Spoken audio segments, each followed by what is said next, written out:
Team has been rebuilding for a few years now, and the younger guys are gaining experience. Do you feel that there is even more competitiveness in this camp this year than the years before? I don't know if it's more, but it's for sure a lot. It's a lot of great players here, young players who want to make a name for themselves, older players who have a lot of experience. So it's a lot of competition out there for sure. Is there something specific about your game that you want to prove or show to management during this camp? That's probably the things that I said earlier. Was a little bit more direct. Same thing with the defensive side too. To be like a player that can play all different kind of situations out there. There's some players that played with Laval last year that aren't here. That we went through those with the veterans. Yeah, Dabesh. Just for you, was it your decision to play with the rookies, or it's just management and you follow along? No, I think it's a great opportunity to get going for the camp. It's plus you get to play at the Bell Center. It's pretty nice, and no, I'm looking forward a lot. It's a great way to get into camp, get into timing, speed, all that. So looking forward to it. A bit of a head start. Yeah, for sure. It's great. Do you see yourself as a leader in that group, given the experience you acquired in the last few years? Yeah, I would say so. Since this is my third rookie camp, so like trying to help the guys out there a little bit and bring the team together.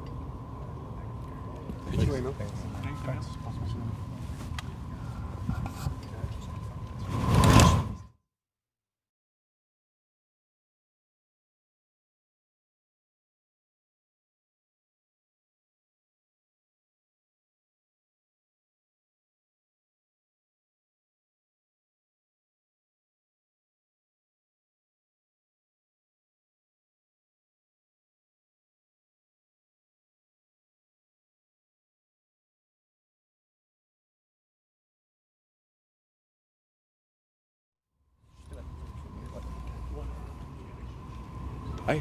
Hello. How are you? Good, how are you? Good. Could you get us through a little your mindset, your approach regarding this camp, and what you want to prove to this organization that believed in you in the first place?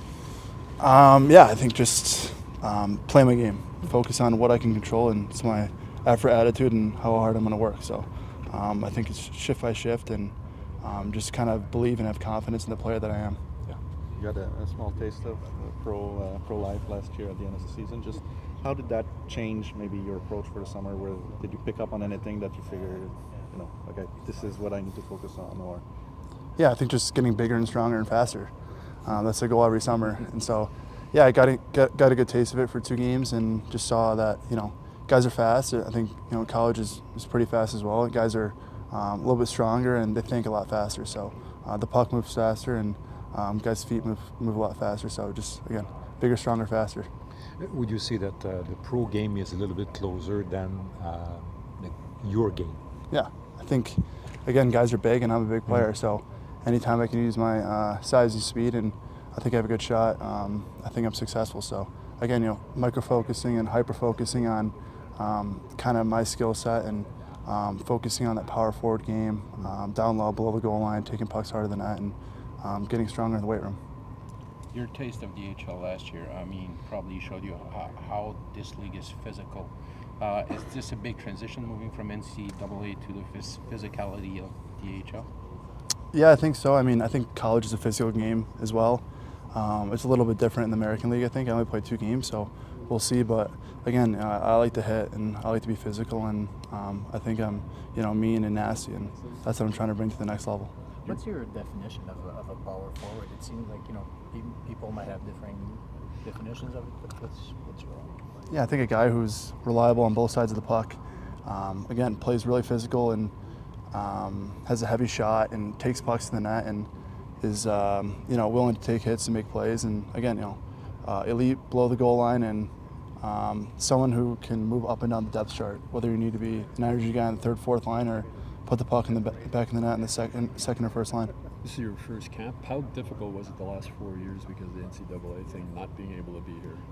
Yeah, it was different. There's obviously positives and negatives, and there's always that question in the back of your mind, you know, what are guys like? And then next level, kind of, we're never really able to get a taste of it besides the development camp. But yeah, I mean, when we were at college, you know, it was you practiced for 6-7 weeks before games, so it was a little bit frustrating. Do you get a sense of, you know, can you tell some of the guys they've been through this 3 times, and you and some of the other guys are going through it the first time? Can you tell on the ice, like, okay, these guys know what they've been here before, or it's all the same in the...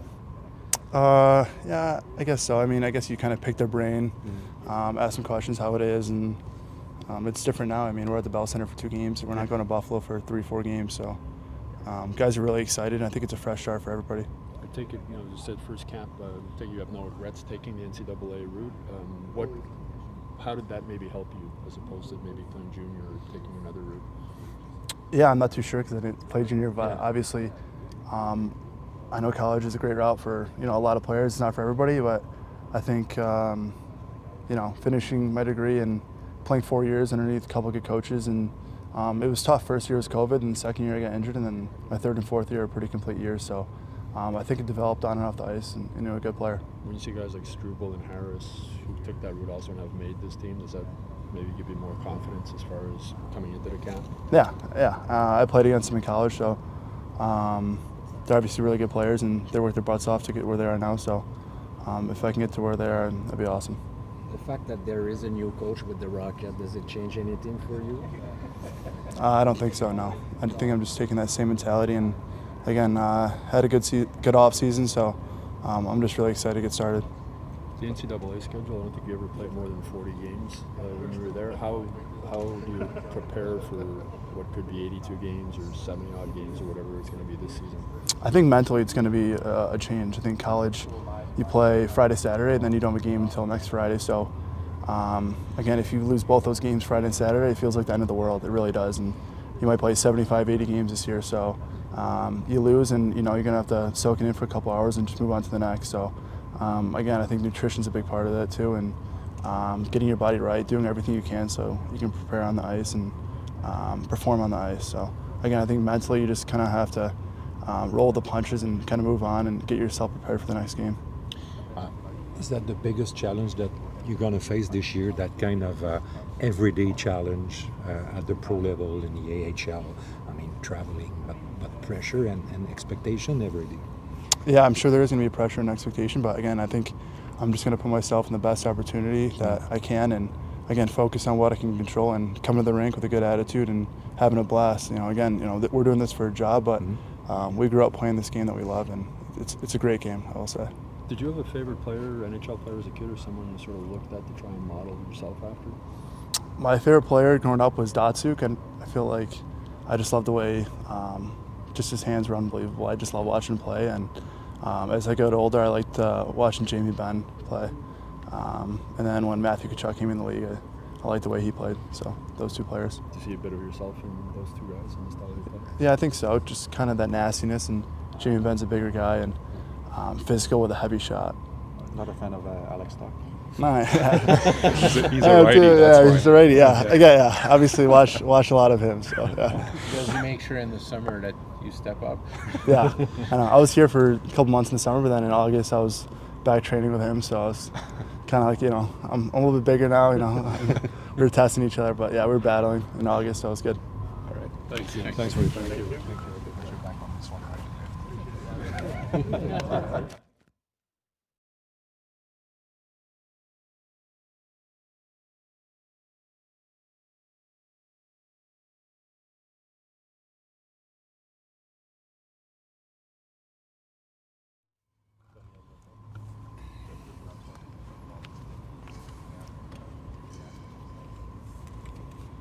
What's your excitement level at this camp coming in? Oh yeah, I'm super excited. Obviously, this is my first official camp signed, so it gives me a little confidence and a little more excitement. So yeah. What do you feel what did you work on this summer to make sure that you're ready for this opportunity, and what are the things you wanted to improve on? Yeah, obviously I just wanted to gain weight. That was the main thing, and just like kind of fill out my body, and I think I did that a little bit. So obviously I'm not done yet, but that was the main thing, and obviously just getting faster and stronger, because if I'm going to be playing wherever I play, then I just got to be stronger and ready for the bigger guys. So yeah. How do you feel you're measuring up physically? Because obviously the guys here are bigger than those you face in the OHL. Yeah, I feel really good. I feel like I'm measuring up really good. I'm physical. I like that kind of play. So yeah, I feel comfortable out here.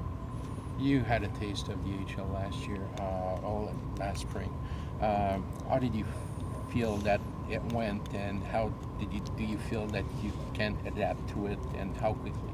Yeah, it was a learning curve for sure, playing my first game there in Cleveland, and obviously like I was just like trying to like enjoy the moment, but also like I wanted to be good out there and like wanted to try to be comfortable. But it took a few shifts, but after I felt pretty comfortable out there, and yeah, it's obviously I still have a lot more to improve on for next season, but yeah, I'm gonna be ready wherever I am. In the way that you play, it feels like you're cut out for that kind of hockey. Oh, definitely.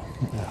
What was the biggest difference? Was it just the speed of the play in the AHL? I don't even think, yeah, I just think like the size, and like they're all grown men, and like I'm 20 years old, so like it's just like they're all mature. Some of them have kids and stuff, so they have grown man strength, and yeah, just that. It's like it's harder to push guys around, and obviously in the OHL I'm an older guy, so I can do that pretty easily, but yeah, that was the tough part. To what extent was it a good thing for you to know that your brother has been through the same kind of path, and maybe you can pinpoint a few things that help you be ready even more than some of the guys showing up here? Yeah, he's always giving me tips, and obviously he played in Laval a little bit this year, so he's went through Laval and he knows all the staff and stuff, so he gives me all the advice and just tells me play my game and don't be afraid to make mistakes out there and be confident. So yeah, that's what I'm going to be doing. Albert did say that you could create a surprise at this training camp. Is that enough? Too much pressure on your shoulder? No, I don't think it's much pressure. I think he knows what type of player I am, and like he knows what I bring to the table. So yeah, I think I'm just excited to play the games this weekend, show you guys. The people here expect that you have to be physical. Is it because of your brother, or you really want to be a physical guy at pro level? Yeah, I want to be physical. I mean, if you watch my games, that's a big part of my game. I like grinding it up in the corners. I like being physical, kind of in-your-face hockey. That's my style of play. I like it. So yeah, it's not because my brother tells me to do anything. I think that's a player I'm going to be at the next level. So I just embrace the role. Being on the same line with Tuch and Thorpe, do you feel that this weekend your line's going to have the right identity? Oh, for sure. I mean, we're a big line, we're a heavy line, so yeah, we got some chemistry today in practice, and you could see it. Like we're all three physical guys. We all have similar games, so yeah, it's gonna be really fun this weekend. Did you already think about playing with Tuch this year in Laval? Yeah, we played when we both played our. It was my second game, his first game in Belleville. We played a little bit together, and then the game in Laval we played together. So yeah, we have a little bit of chemistry. So yeah, we're looking to use it in the games this weekend. How fun is it to go through this with some guys that are going through their first year pro? How can we help each other with it? Yeah, I mean, obviously we're all going through the same things together, so we're just kind of going through together, giving each other tips, and then learning from all the guys who did it last year. Because I mean, it's a young group we have here playing in the games this weekend, and a lot of guys are going into their second year pro, so they're just kind of giving us advice. And yeah, all the guys that are here right now are just learning from them. Your brother said on a recent podcast that you could be a beast because you grew up having to fight him as a big brother. What was it like growing up with Arbor as a big brother? I mean, it was great. Like? Yeah, I mean, it was great. He's a good brother. He did a lot for me growing up, but yeah, we'd fight a lot, and and on the streets, like when we play like ball hockey on the road with my dad in net, it always ended in us fighting and me going inside telling my mom on him. But I think it just made me tougher as a person, and now like I can take it now. So I think it helped me out in the long run. Thanks for your time. Thank you. Thank you.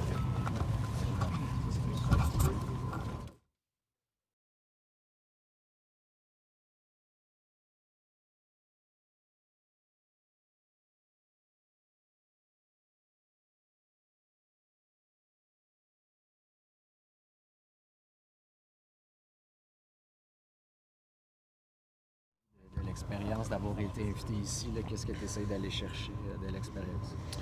Ben, premièrement, c'est une super expérience. On est traités vraiment comme des professionnels, puis c'est vraiment le fun. J'ai la chance d'apprendre des gars qui ont joué professionnel auparavant, puis des coachs qui ont coaché au haut niveau. Fait que j'essaie de juste absorber le plus possible des connaissances, puis essayer d'aller aussi jouer ma game sur la glace. Justement, au niveau du jeu, qu'est-ce que tu essayes d'aller remarquer chez les gars autour de toi là, pour l'intégrer à ta game? Bien, je pense que c'est très important la vitesse d'exécution.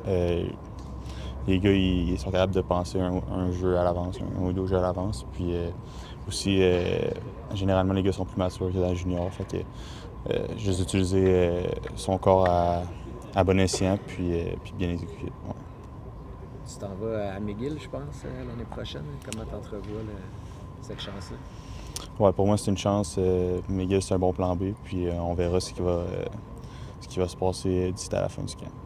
T'aimerais ça, dans le fond, obtenir une chance avec une équipe professionnelle? Ouais, c'est sûr que c'est mon objectif. Puis je vais tout faire pour essayer de l'obtenir. Puis dans ce sens-là, on verra comment ça va aller d'ici à la fin du camp. Merci, monsieur. Merci.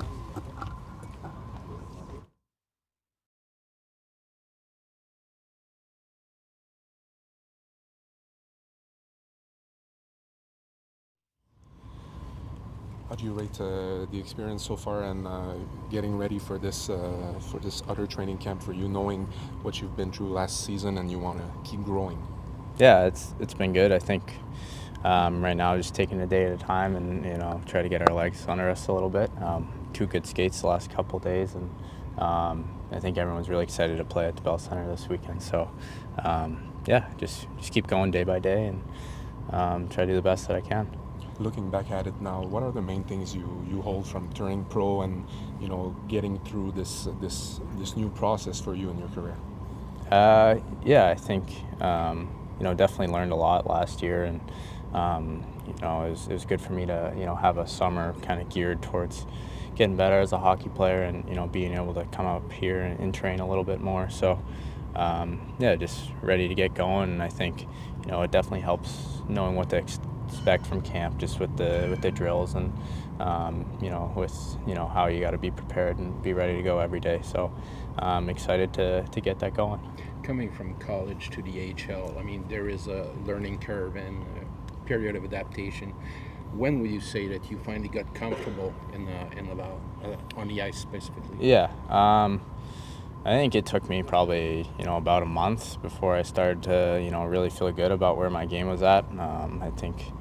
I think I got injured pretty soon after that, so it was kind of hard to not keep that progression on an upward trend. So, but yeah, I think after I got settled in and started to play a little bit better and feel good about where I was on the ice, and then I think that carried throughout the rest of the season. What's your first impression of Pascal Vincent? Yeah, he seems like a great coach, a great person as well, and I think he seems like a guy that's going to push our group in the right way, and he's intense and expects a lot of guys, and I think that's good, especially with us still having a young team, probably even younger than last year. What are your hopes for this camp, and what do you need to do to make sure you accomplish any goals that you want? Yeah, I mean, I think for me personally, it's just to try to do my best to show that I can play and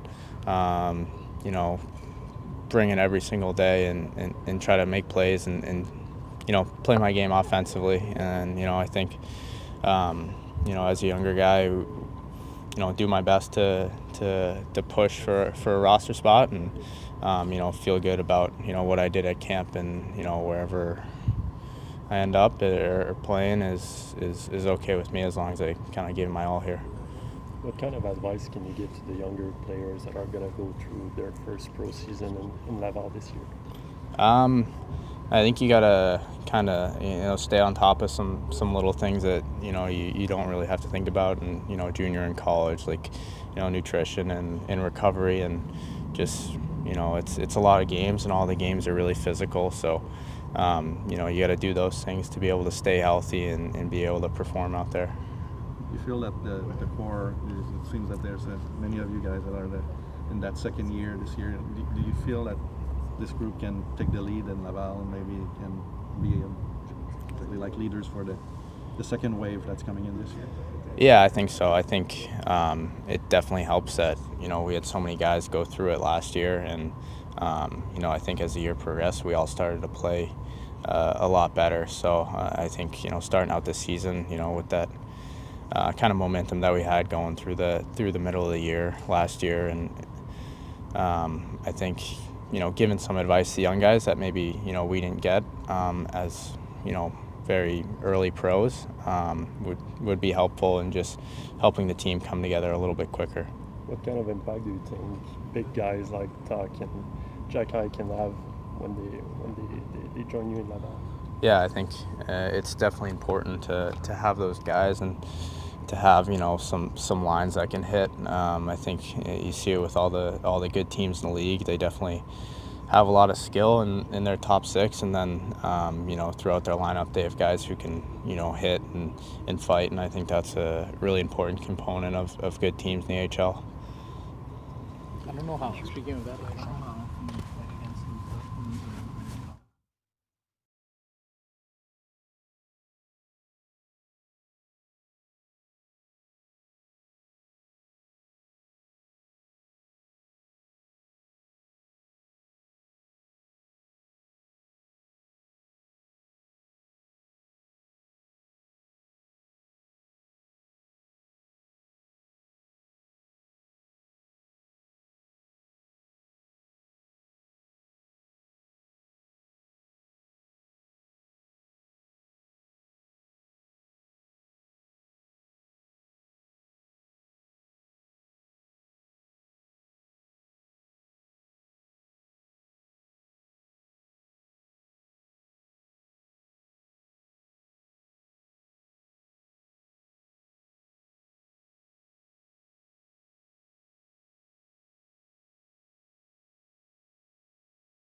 Pascal, tes premières impressions sur les 2 dernières journées du camp? Oui, écoute, la première journée n'était pas nécessairement facile, mais je voulais qu'il y ait un goût à ce que c'est de la Ligue nationale. C'est pace, puis c'est intense, c'est rapide, puis j'ai vraiment aimé comment ils ont réagi. Je ne sais pas si des estrades, vous pouvez sentir l'énergie nécessairement sur la glace, mais les gars étaient engagés, les gars parlaient. Ils ont poussé fort. Donc, les 2 premières journées, même chose aujourd'hui. Aujourd'hui, on a levé le pied sur la pédale un petit peu, se préparer pour demain. J'ai vraiment aimé ce que j'ai vu. J'aime surtout l'énergie. Puis les gars sont préparés. J'ai reçu les résultats des tests, des bons résultats. Moi, je ne connais pas les joueurs. Là. J'arrive, puis tout le monde est nouveau. Je connais les noms, évidemment, mais je ne connais pas les individus. Bons résultats. Très satisfait des 2 premières journées. Tu vas avoir 2 gars quand même qui jouent pesant, qui vont probablement aboutir dans ta cour en Florian et Tuch. Ça commence déjà à germer dans ta tête de faire jouer ensemble, ces 2-là? C'est vraiment trop de bonheur pour penser à ça. Je sais pas. On va évaluer. Concernant ces 2-là en particulier, puis on peut peut-être même ajouter Tuch qui est plus jeune, là, mais pour eux autres, c'est clair. Ils ont envie d'être des joueurs physiques, puis ils savent que ça va être leur pain et leur beurre. C'est important, Pascal, que des jeunes comme ça puissent connaître rapidement qu'est-ce qui va les amener, qu'est-ce qui va les faire bien performer au plus haut niveau. C'est un entonnoir, hein? La Ligue nationale, la Ligue américaine, c'est les meilleurs joueurs se dirigent au top. Il faut que tu trouves une façon de te démarquer avec les outils que tu as. C'est pour ça que j'aime tellement travailler avec les forces des joueurs. Plus les faiblesses, on va travailler, on va faire du vidéo, on va faire des... Mais c'est pas sur ça qu'on va baser notre évaluation nécessairement. Qu'est-ce que toi, tu vas apporter à l'équipe? Si tu es un gars physique, si on a 2, si on a 3, tant mieux. Mais il faut qu'il soit capable de jouer, il faut qu'il soit capable de lire la game, il faut qu'il soit capable de comprendre ce qui se passe. Mais si c'est ça ton élément, il faut que tu l'amènes à chaque match. Donc ça, c'est intéressant. Il n'y a pas de joueur parfait, il n'y a pas d'humain parfait, mais il faut que tu te démarques d'une certaine façon. Donc, les forces et faiblesses, fine, mais si tu n'as pas de saveur, si tu n'as pas d'odeur, tu ne te démarques pas, tu vas juste être un joueur ordinaire. Même si tu as beaucoup de talent, il faut que tu trouves une façon de te démarquer. Puis il semble que ces 3 jeunes individus-là, il y a cette capacité-là. Maintenant, est-ce que c'est assez? Non, mais c'est une bonne fondation. Sur un profil un peu opposé, tu as Sean Farrell qui est quand même beaucoup plus petit mais très intelligent. Comment tu peux l'aider, ce gars-là, à continuer son développement et peut-être là, se rendre à la Ligue nationale? Bien, écoute, ça semble être un jeune cérébral. Écoute, la game est tellement rapide. Si tu as des joueurs qui sont intelligents, qui sont capables de lire sur la patinoire, je pense que regardless of the size, ces jeunes-là vont trouver une façon de se démarquer. Avoir du hockey sense, puis ça, on pourrait en parler là, pendant tout un été, tout le monde ensemble, puis peut-être qu'on n'arriverait pas à la même conclusion. Mais du hockey sense, au hockey, si tu n'as pas ça dans les années 2024, ça va être difficile de percer. Donc, puis lui, il semble avoir une bonne tête sur ses épaules, il semble être capable de lire le jeu, il comprend rapidement. Donc, quand on fait des drills, une des choses que j'observe, c'est qui sont capables d'exécuter la drill très rapidement. Puis il semblait être une de ces personnes-là. Donc, son hockey sense, et pour lui, on parle d'autres joueurs, c'est physique, lui, il est plus cérébral. Ça peut être sa façon à lui de se démarquer. Es-tu impressionné par le niveau de maturité des gars qui se présentent ici? Puis es-tu capable de voir à quel point il y a une différence entre ceux qui l'ont vécu peut-être une fois ou deux, puis ceux qui en sont un peu plus à leur premier pas? Ou si c'est plus proche avec les années parce que les gars sont de plus en plus matures, justement? Ouais. Les gars sont tellement bien préparés maintenant. Hein? Ils ont des nutritionnistes, des psychologistes, des psychologues, pardon, des entraîneurs personnels, des agents. Les gars sont tellement préparés. Donc, c'est... au fil des années, là, je trouve qu'à chaque 5 ans ou 6 ans, là, il y a une nouvelle vague qui se produit. Il y a des ajustements qui doivent se faire. Mais ce groupe-là est impressionnant. Pose des bonnes questions, sont engagés, comme je disais. Puis les 2 pratiques, j'ai été relativement impressionné avec leur exécution. Évidemment que les joueurs n'ont pas de contrôle sur la perception du public ou à quel point les choses peuvent être enflées ou pas. Mais un gars comme Sean Farrell qui est arrivé ici il y a 18 mois, arrivé à la NCAA où il avait dominé, c'est que son contrat joue à la Ligue nationale. Et là, 10 mois plus tard, devrait théoriquement commencer sa 2e saison dans la Ligue américaine. Est-ce que vous faites une espèce de gestion des attentes ou justement de comment manager ça, des fois le clash entre ce qui est attendu et la réalité? Ouais. Écoute, oui, on parle beaucoup de ça. Je vais retourner à ce que je disais. On essaie d'établir avec le joueur qu'est-ce qui va faire en sorte que toi, tu peux te démarquer. Puis ça va être notre fondation. Donc, pour un joueur, si c'est un exemple très simple, mais très vrai, c'est tu bouges tes pieds. Quand toi, tu bouges tes pieds, le reste des choses vont tomber en place. Peut-être que la perception du public, même des médias, c'est combien de points qu'il va avoir. Pour nous autres, dans notre chambre à nous autres, puis nos relations avec lui, ça va être est-ce que tu bouges tes pieds? Si tu ne bouges pas, tu ne joues pas ta game. Donc, il faut corriger ça rapidement. Donc, ça, je pense qu'on va avoir des thèmes relativement simples. On va trouver une chose à chacun des joueurs sur laquelle qui fait en sorte que tu peux te démarquer. Puis ça va être notre travail avec les joueurs de s'assurer qu'ils gardent le focus sur ça. Évidemment, c'est un peu une question de maturité, de te laisser un petit peu emporter par les attentes. C'est normal, là, c'est humain. Sauf que on va garder le focus sur des choses simples, des choses qu'ils peuvent exécuter, puis les choses sur lesquelles que nous autres, on peut mesurer. Des fois, les attentes du public, c'est pas nécessairement des choses que tu peux mesurer, puis souvent, c'est par rapport aux points. Le match de hockey, c'est beaucoup plus que juste des points.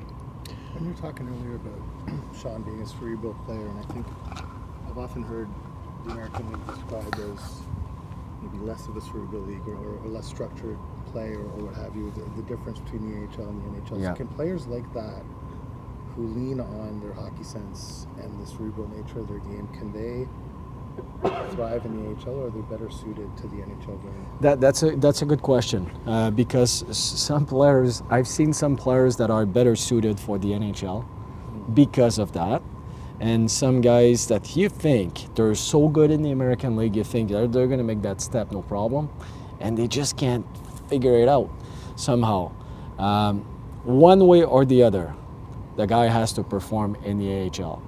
the NHL, there's a reason why it's the NHL and it's the best 800 players in the world. There's something about those guys. If you just play one game in the NHL, you're a pretty good player.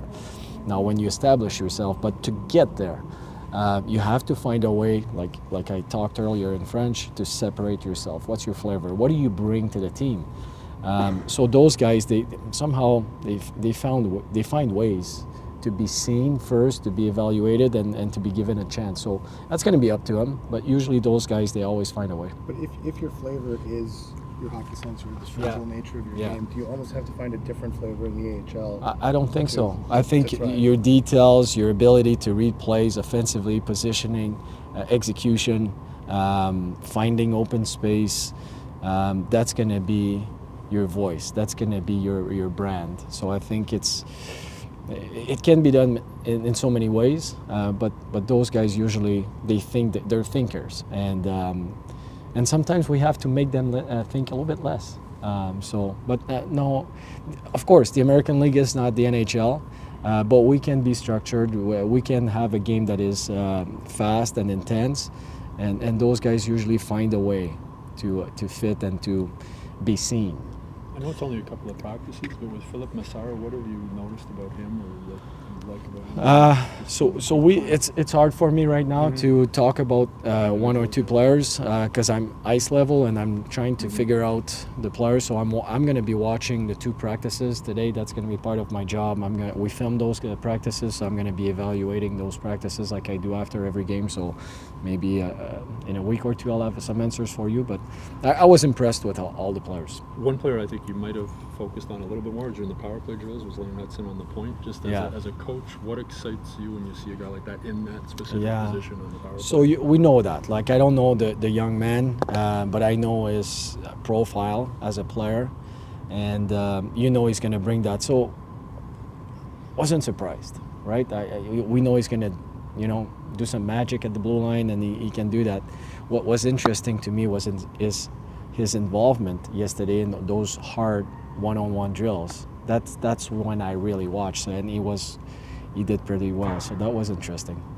Si j'ai bien compris ce que tu nous as dit tantôt par rapport au style des joueurs, en fin de semaine, t'aimes mieux que des gars comme Hudson et Mailloux te montrent qu'ils peuvent générer des choses puis prendre des risques plutôt que de gérer les risques dans le contexte d'en fin de semaine, par exemple, pour ces deux-là. Moi, je veux des joueurs qui aient confiance en leurs moyens, qui soient capables de... Il y a des risques calculés, puis il y a des risques que tu ne peux pas prendre. Il y a des situations sur la patinoire, ça devient du hockey sense. Quand je peux prendre une chance où cette situation-là, ça ne vaut pas la peine parce que le prix à payer pour prendre cette décision-là est trop élevé. Mais je veux que les gars soient eux-mêmes. Pour certains joueurs, ça va être de gérer de l'offensive, mais tout le monde doit jouer dans la structure d'équipe. Au bout de la ligne, la structure puis la façon dont on veut jouer. Puis on a fait du vidéo, ça fait 2 jours, même entre les pratiques, entre les séances d'entraînement, on fait du vidéo. Donc on a préparé la fondation. On veut qu'ils restent eux-mêmes dans la structure d'équipe. Donc amène ce que tu peux amener, ta saveur à toi, ta couleur à toi,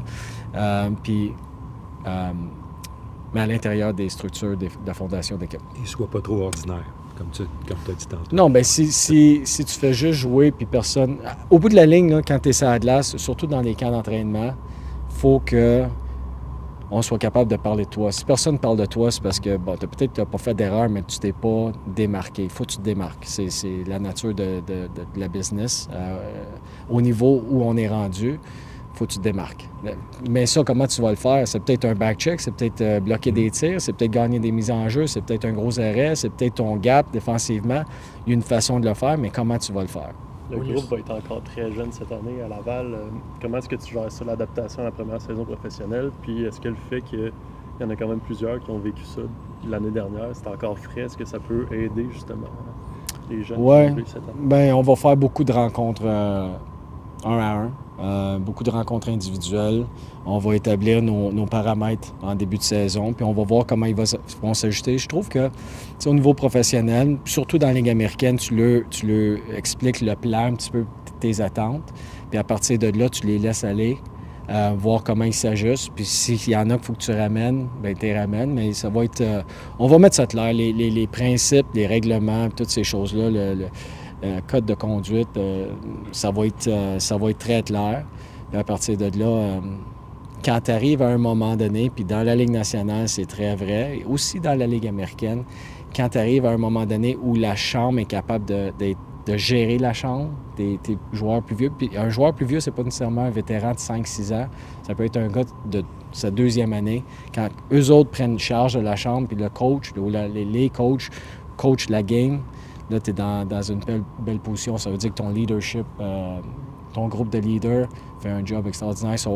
On veut développer des leaders. Puis être leader, ça peut être de plusieurs façons. Tu peux être leader, même si tu es silencieux, tu peux être un leader à ta façon. Donc, on va essayer de développer le plus de leadership à l'intérieur de la chambre. When you're setting up your lines and your defense pairings and your power plays for this camp and for the games on the weekend, how much input do like Kent Hughes or Marty St. Louis, or how do you decide on a lot? playing with A lot. We all do it together. So it's you can't say it's one or two. We all do it together.